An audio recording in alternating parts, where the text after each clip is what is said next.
آپ کا ٹرانزٹ جو ہے جیسے دنیا میں آنے کا ایک ٹرانزٹ ہے، اس طرح دنیا سے جانے کا ٹرانزٹ انٹو ہیون کھل جاتا ہے ڈائریکٹلی. مومن قبر نہیں دیکھتا. مومن جائے گا شان سے، اخباروں کے فرنٹ پیج پہ لکھا ہوئے گا کہ وہ مومن شان سے گیا ہے. یہ کون سی سستی موتیں ہیں جو مومن لیے جا رہے ہیں؟ فرشتے استقبال کے لیے کھڑے ہوتے ہیں مومن کے. مومن ایسے اس شان سے آتا ہے، فلک سے لے کے نیچے تک لائن لگی ہوتی ہے فرشتوں کی، منور ہوتا ہے رستہ. قبر تو دیکھتا ہی نہیں ہے مومن. جو یہ سمجھتا ہے کہ مومن قبر دیکھتا ہے وہ غلط سوچتا ہے. وہ مومن نہیں ہے جنہوں نے قبریں دیکھی ہیں.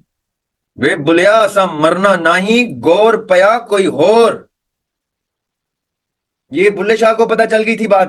کوئی مومن گھر بیٹھا مسجد کے اعلان کا محتاج نہیں ہوگا کہ وہ فوت ہو گیا. یہ میری بات یاد رکھیے گا. I am saying some very harsh word now. وسیلہ کے کسی ممبر کو مسجد میں اعلان کرنے کی ضرورت نہیں ہے کہ وہ فوت ہو گیا. وسیلہ کا ممبر شان سے جائے گا، دنیا دیکھے گی کہ وسیلہ کا ممبر گیا ہے. You will not die unrecognized anymore.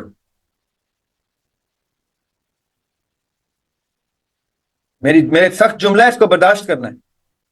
یہ نہ ہو کہ مسجد میں اعلان کرانا پڑ رہا ہو کہ یاد کر لو یار، وہ یار جس کی شکل ایسی تھی، جس کی پونی تھی، جس کو وہ یار وہ مر گیا یار، آ جانا اس کے جنازے پہ.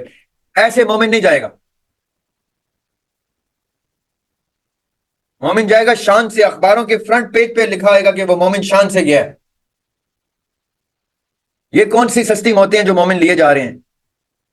آج بھی مومنین کے نام ہم اپنے گفتگو میں گونجتے ہیں ہمارے جو مومن. ابھی میں نے جناح کا نام لے لیا. میں بڑے بزرگوں کی گفتگو ہی نہیں کرتا، میں تو اپنی ایک سینچری ابھی 1900s کی بات بتا رہا ہوں. ابھی 100 سال نہیں ہوئے جناح کو گئے ہوئے اور ان کا نام گونج رہا ہے. توجہ سے سننی میری بات. یہ بڑی تلخ باتیں اور بڑی حقیقت والی باتیں بتا رہا ہوں. ادھر بیٹھے ہوئے اروا میں ہم کوئی ان نون موتیں مرنے کے لیے نہیں اترے تھے کہ جس کے پڑوسی کو نہیں پتا کہ ادھر کمرے میں فوت ہو گئے جی موصوف.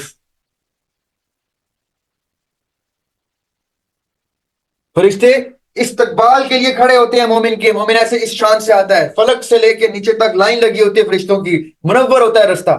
قبر تو دیکھتا ہی نہیں ہے مومن. جو یہ سمجھتا ہے کہ مومن قبر دیکھتا ہے وہ غلط سوچتا ہے. وہ مومن نہیں ہے جنہوں نے قبریں دیکھی ہیں.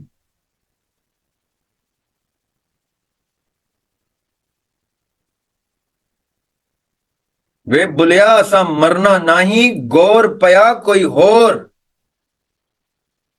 یہ بلے شاہ کو پتا چل گئی تھی بات. The body that lies in the grave is not me. میں تو immortal ہو گیا. قرآن کہتا ہے کہ میرے شہید کو مردہ مت بولو. ہم اس کو زندہ کہہ رہے ہیں. قرآن میں کہہ رہے ہیں زندہ، تو تم نے زندہ بولنا ہے. بدر میں جب صحابی شہید ہو رہے تھے، جب ان کے جسم میں نیزہ گھستا تھا یا تلوار گھستی تھی تو ابھی موت واقع نہیں ہوتی تھی، ان کے منہ سے نکلتا تھا مجھے جنت نظر آ گئی. تو ساتھ والے صحابی رشک سے دیکھتے تھے کہ اب مجھے کب تیر لگے گا، یہ تو ابھی مرا ہی نہیں تو اس کو جنت نظر آ گئی ہے. بیکاز آپ کا ٹرانزٹ جو ہے جیسے دنیا میں آنے کا ایک ٹرانزٹ ہے، اس طرح دنیا سے جانے کا ٹرانزٹ انٹو ہیون کھل جاتا ہے ڈائریکٹلی. مومن قبر نہیں دیکھتا. اور ضروری نہیں ہے کہ آپ کو نیزہ کھائیں تو شہید ہوتے ہیں. آپ شہادت کے رستے پہ ہوں تو آپ سیڑھی سے گر کے بھی فوت ہو جاتے ہیں. آپ قبر نہیں دیکھتے، آپ جا چکے ہوتے ہیں. آپ کے گھر والے سمجھتے ہیں کہ آپ قبر میں ہیں.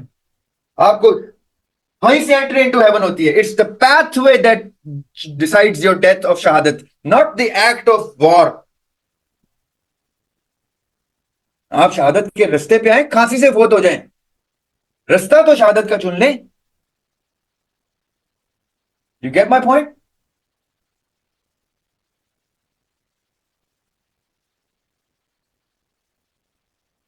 It's that simple. یہ مومنٹ آف ریئلائزیشن ہوتا ہے کہ میں بس شہادت کے رستے پہ آ گیا ہوں بس. اب اللہ تعالیٰ جس کو جس طرح کی موت دینا چاہتے ہیں وہ اللہ تعالیٰ بادشاہ ہیں، وہ جس کو جیسی بھی موت دے. یہ رستہ آپ نے ایک دم سے اپنا امیج کلیئر کرنا ہوتا ہے کیونکہ میں شہادت کے رستے پہ آ گیا بس. اب میں صبح نہ اٹھوں، یہ نہ ہو کہ صبح میں بدنیت ہو جاؤں، ابھی میں شہادت کی نیت سے سو رہا ہوں، کاش میری صبح آنکھ ہی نہ کھلے. یہ نہ ہو میں محاذ پہ ڈر جاؤں، ابھی میری نیت ہے شہادت کی، میں شہادت کی نیت کر کے سو رہا ہوں کہ صبح اللہ تعالیٰ میں اٹھوں گا تو شہادت کے رستے پہ میری زندگی شروع ہوگی اور اللہ تعالیٰ اٹھا لیں تو آپ شہید ہیں.